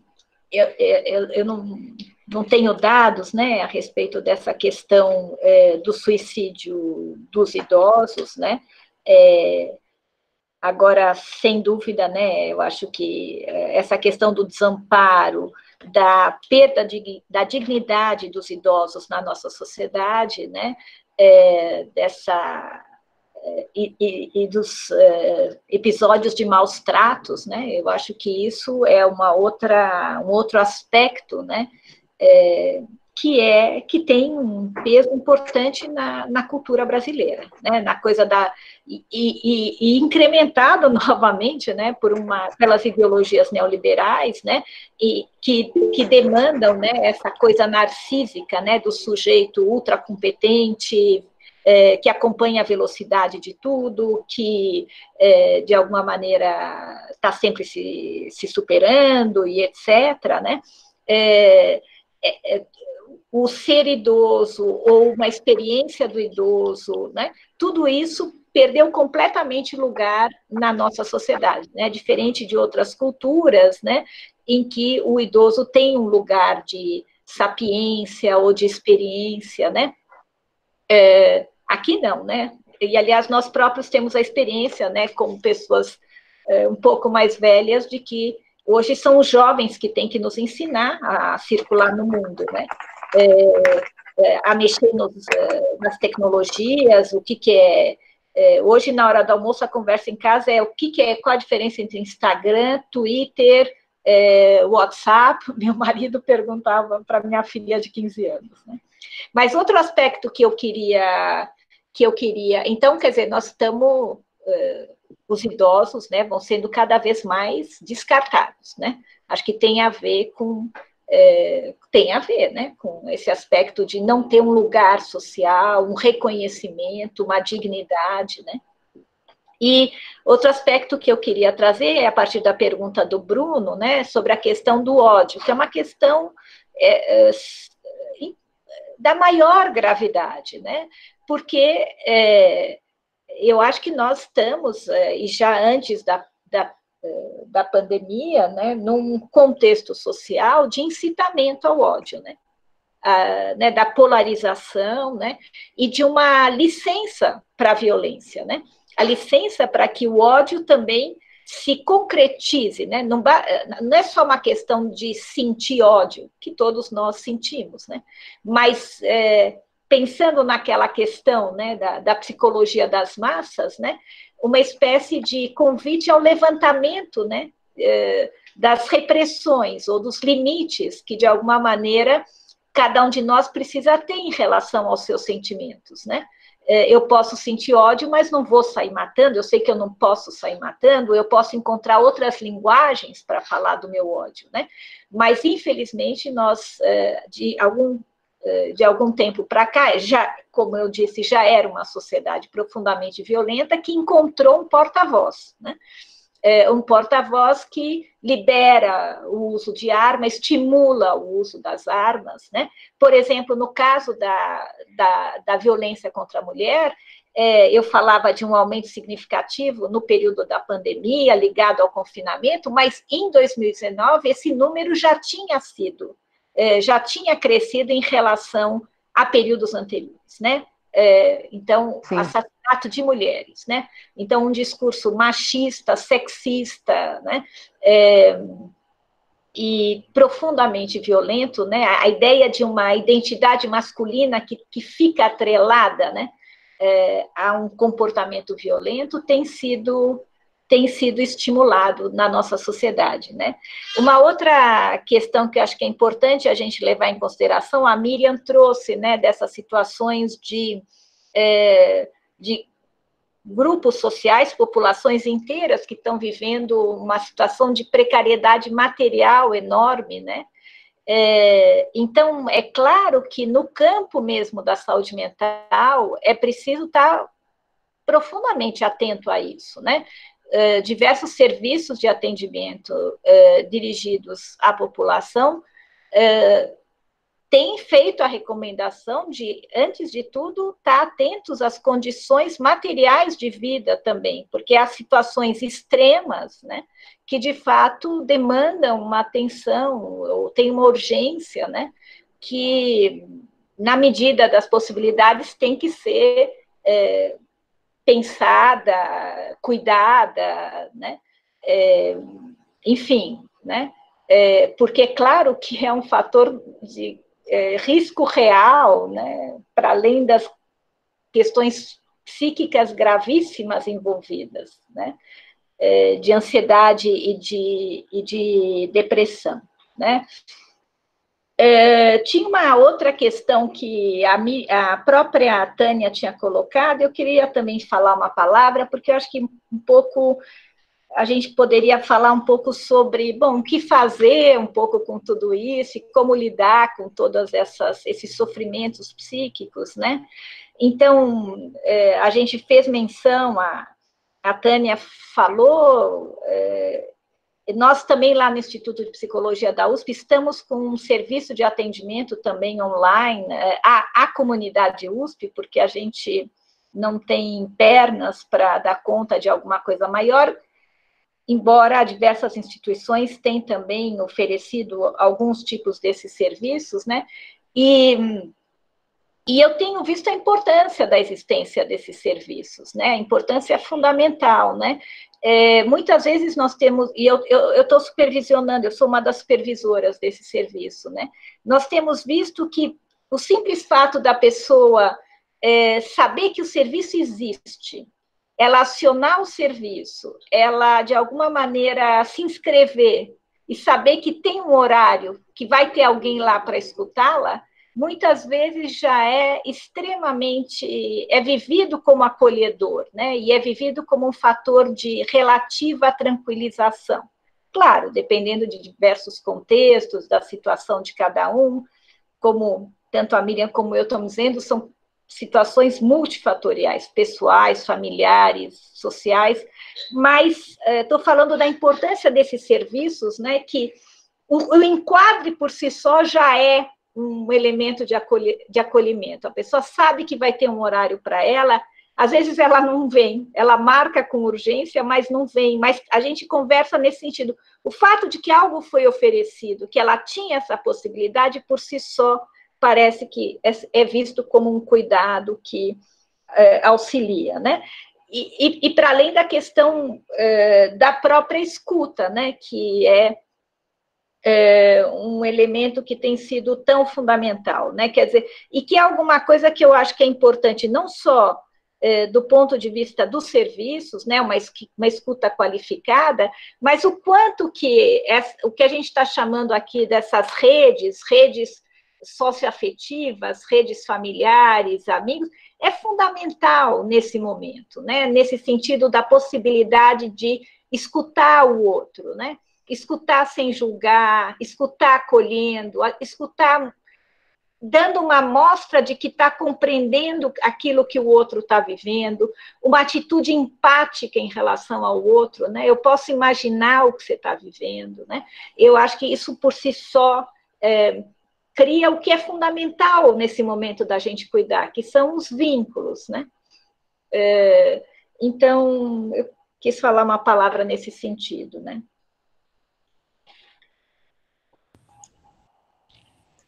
Sobre as próximas questões, então,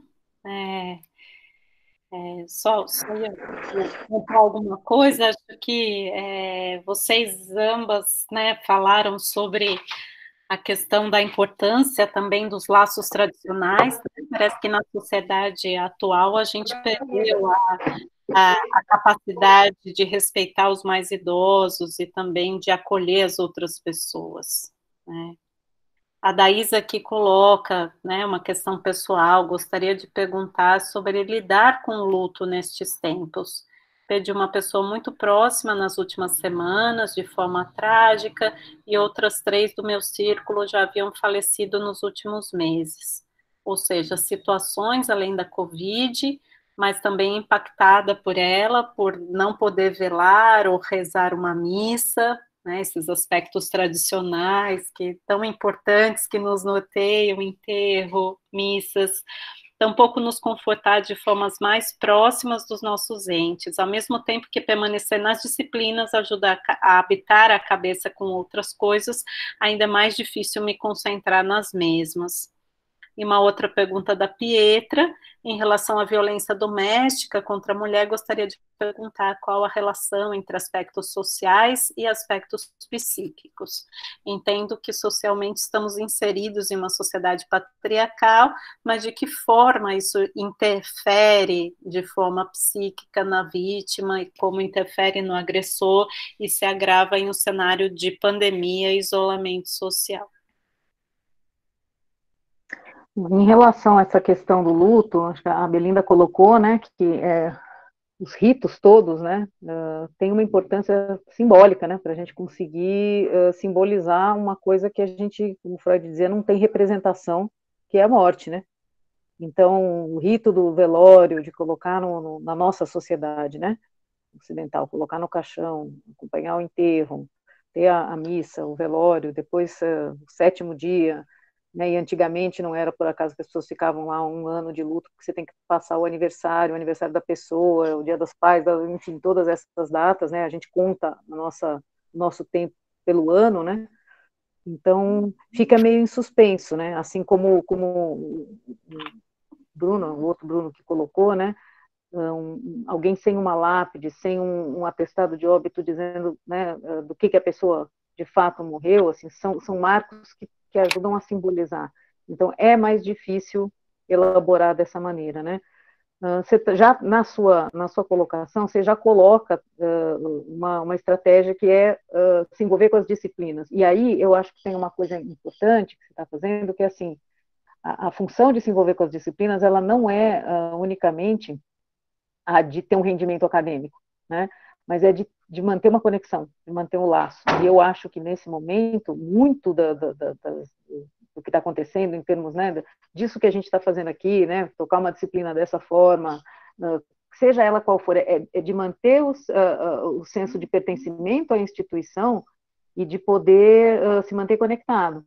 Então, mesmo que você não se concentre, porque como é que alguém vai se concentrar né, da mesma forma, já num formato diferente é difícil, ainda mais vivendo 3 lutos, né?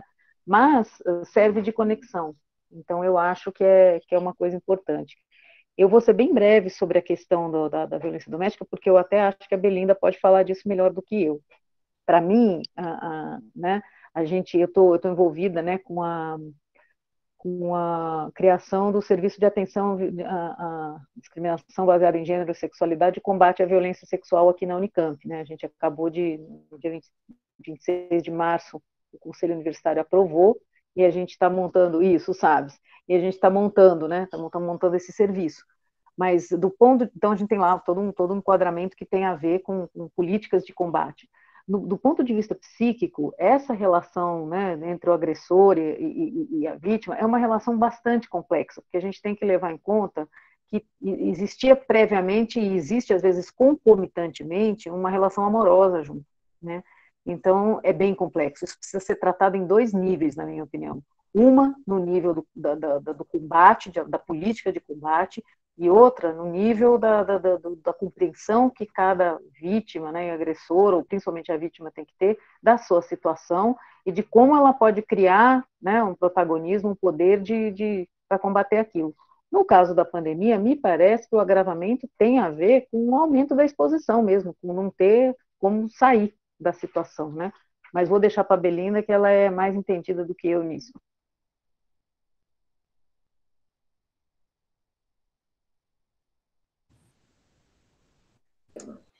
Bom, é um tema muito complexo e, enfim, é difícil a gente falar muito rapidamente nesse contexto, né? Mas o fenômeno da violência doméstica, como todo fenômeno humano, né, a gente tem insistido nisso, ele é multidimensional, ele é multifatorial, né?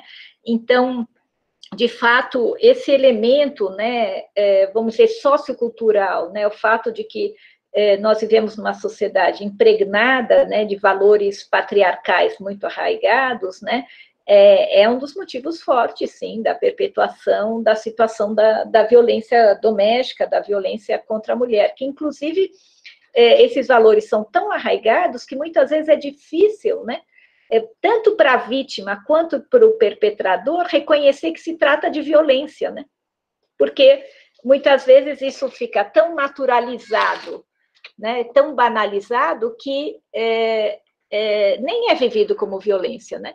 Muitos homens podem dizer, não, eu bato na minha mulher porque, na verdade, ela precisa disso, eu estou educando ela precisa ser educada e ele é uma autoridade moral dentro de casa e está simplesmente exercendo essa autoridade moral, né? E está educando a sua mulher, né? Que é vivida como uma espécie de posse dele, né? Não como um sujeito independente, né? E do lado da vítima também é essa espécie de naturalização, muitas vezes, né? Isso acontece porque às vezes ele bebe e aí ele chega em casa, tal, ele é bom sujeito, trabalhador e tal, mas quando ele bebe, ele perde a cabeça, e foi isso que... Então, violência, ela é polissêmica, né? Como tudo, né? Ela tem diversos sentidos, ela pode ganhar diversos sentidos, né? Dependendo daquilo que cada um entende por violência, vive como violência. Muitas vezes, tem pesquisas que mostram que a mulher só define como violência aquilo que ela vive fora de casa. Dentro de casa, não. Né? É muito complexo.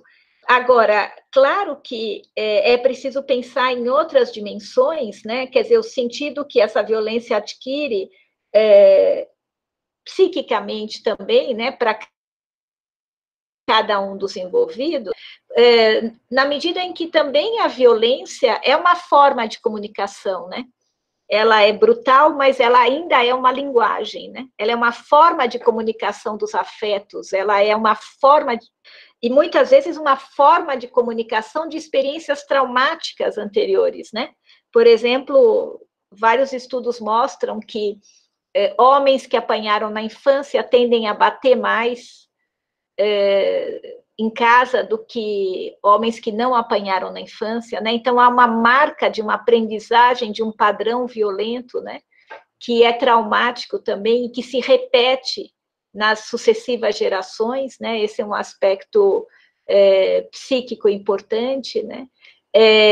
A violência também pode ser uma forma de alguma maneira, reproduzir uma situação traumática, quase como um pedido de também elaborá-la, não estou com isso justificando o ato violento, mas há também um pedido, né? Dá para ouvir um pedido de também socorro no perpetrador, tanto é que os trabalhos que são feitos, né, com perpetradores em diversas situações de violência, né, é claro que não se trata de perdoar o perpetrador ou, né, justificar nesse sentido, né, há todo um aparato legal que tem que dar conta da extinção do ato violento, ou da penalização, mas eu acho que é muito importante também, do ponto de vista psíquico, até para poder sustar o ciclo da violência, também compreender a violência como uma forma de linguagem, como um sintoma, né?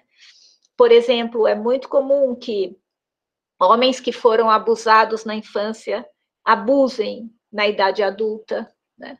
Essa repetição do ciclo do abuso, né?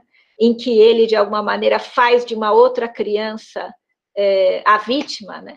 Ele transfere o lugar de vítima para outra. Então, só estou trazendo alguns exemplos dessa dinâmica psíquica também, que é preciso ser vista e compreendida no campo da violência doméstica, né? Legal. Eu queria fazer só um... ainda não tem nenhuma pergunta, a gente já também está chegando no momento de logo encerrar. Queria fazer só uma reflexão aqui, juntando Flávio Migliaccio, enfim, a questão do ódio, do luto, que muita coisa veio à minha cabeça, assim, sobre o suicídio, né, do Flávio Migliaccio. Eu não sei se vocês viram, o Lima Duarte gravou uma resposta ao Flávio, ou uma mensagem para ele, dizendo: eu entendo você porque é isso, a gente lutou tanto para retratar o brasileiro, né?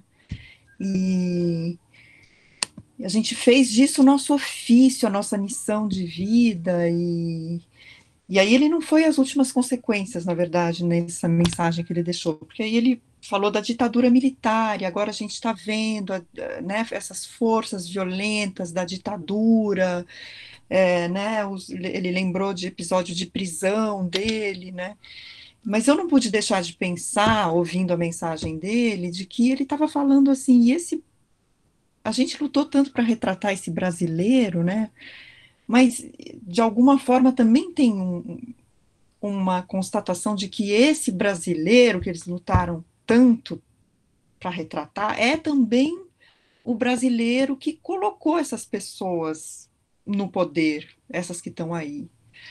E que uma parte grande desses brasileiros continua apoiando as barbaridades desses. Então também tem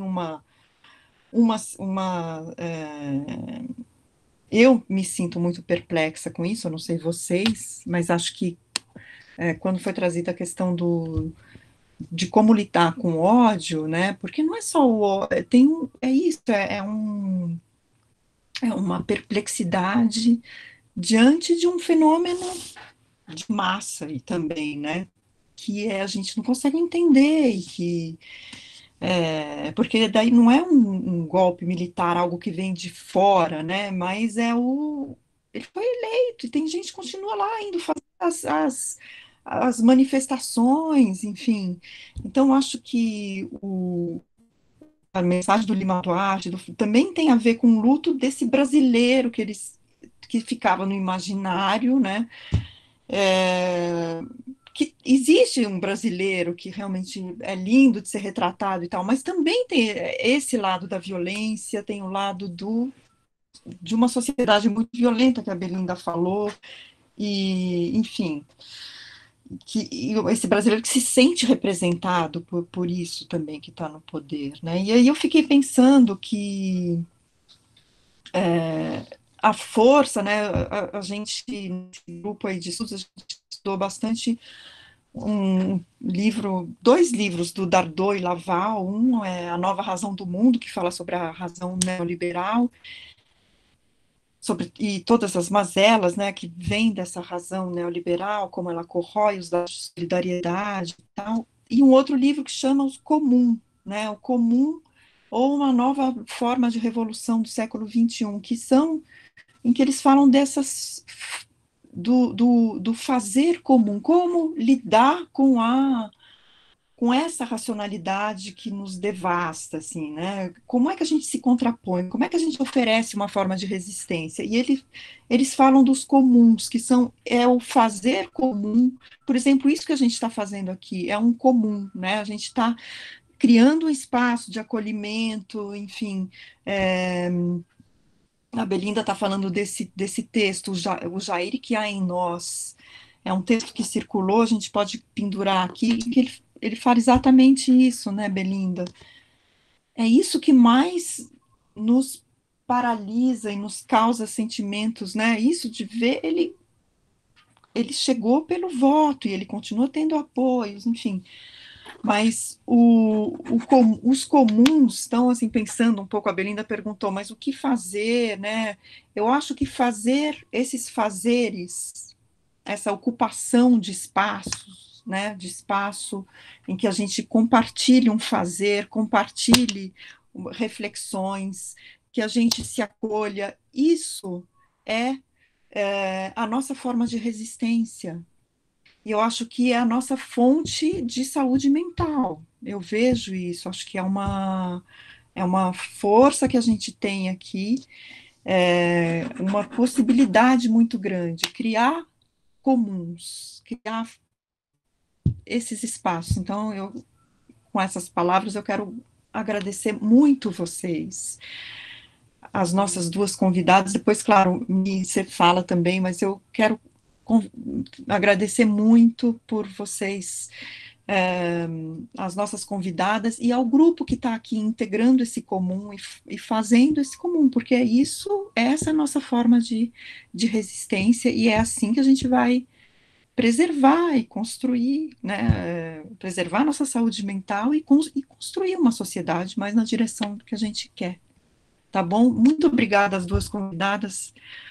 Muito boa a conversa de hoje. Mi, fala um pouquinho também, abre o microfone aí. Acho que não tenho mais tanto a acrescentar, não, somente agradecer, né? Foi um aprendizado aí imenso. Espero também que as pessoas que estão aqui tenham curtido, né? Só tenho a agradecer a Tânia, a Belinda. Só queria avisar da nossa próxima reunião, né? Que ficou para dia 22 de maio, às 14 horas. E aí, se as participantes de hoje quiserem vir assistir as demais reuniões, pode vir também, né? A gente vai conhecer um pouco aí do trabalho dos profissionais de saúde, né? Essa frente de batalha. Enfim, pessoal, muito obrigada. Bom, eu só queria agradecer, eu também gostei muito de participar e agradeço muitíssimo e quero me colocar à disposição, mas também queria falar uma última palavra, se a gente pode também contribuir também com isso, né? Eu ouvi outro dia de um neurocientista, eu tendi a concordar com ele, acho que a gente tem uma tarefa importante agora, que eu acho que não é de se exigir demais nosso rendimento, nossa produção, estou falando isso para os alunos, né? Mas acho que a gente tem também a tarefa de nos sentirmos bem, né? que a gente pode fazer para a gente se sentir bem, né, nesse período? Isso é uma preservação da nossa saúde mental, né? E é claro que nos sentirmos bem nos cuidando, né? Também, né? E aí, assim, eu acho que é muito importante, por exemplo, a gente tentar manter atividades de prazer, né? A gente também, na medida do possível, a gente se perguntar do que a gente gosta, né? Eu sei que é um conselho meio tem cara de conselho meio besta, mas acho que é importante, né? Tem pessoas que têm descoberto talentos, tem pessoas que têm descoberto a culinária, eu sou uma delas. Né? Acho que está sendo importante pôr boas refeições na mesa, né? Na medida do possível, mas acho que isso ajuda a lidar com esse período, né? Acho que esse cuidado, na medida do possível, a gente sabe, né, das diferentes realidades materiais, das precariedades, mas a gente poder cuidar e se perguntar o que a gente gosta e poder tentar ir atrás de coisas que a gente gosta, tem tido a disponibilização de tanta coisa interessante também na internet, né, filmes, livros, né, talvez também possa ser uma oportunidade, né, que a gente, enfim, está pondo o pé no freio e vai cuidar e abrir um espaço também para os nossos prazeres, de alguma maneira. Bom, enfim, muito obrigada. Muito obrigada. Eu agradeço o convite e se fico aqui sempre à disposição, se em algum outro momento vai ser um prazer conversar de novo. Muito obrigada, Tânia. Foi ótimo. Bom, nos despedimos aqui, então. Muito obrigada.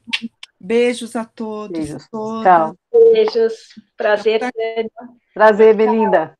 Tá, grande abraço. Bons trabalhos. Vocês também. Tchau, querido. Tchau, Adriana. A gente fica em contato. Um beijo. Milena, a todos os alunos. Beijo, Belinda.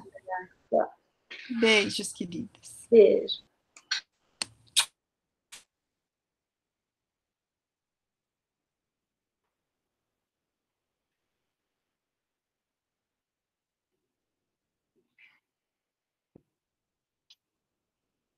Tchau, Michel. Tchau, Ellen.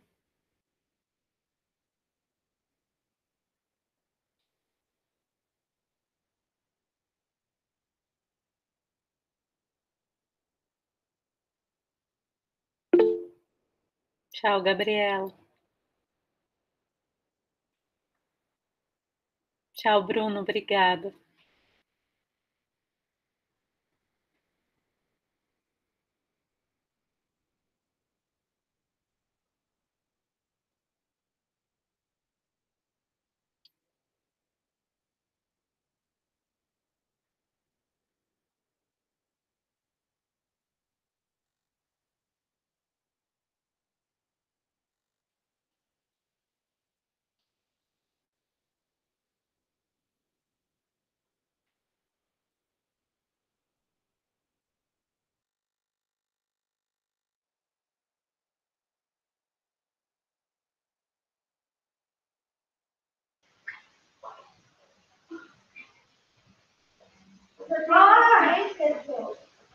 Pronto, pai, você já fechou a sala.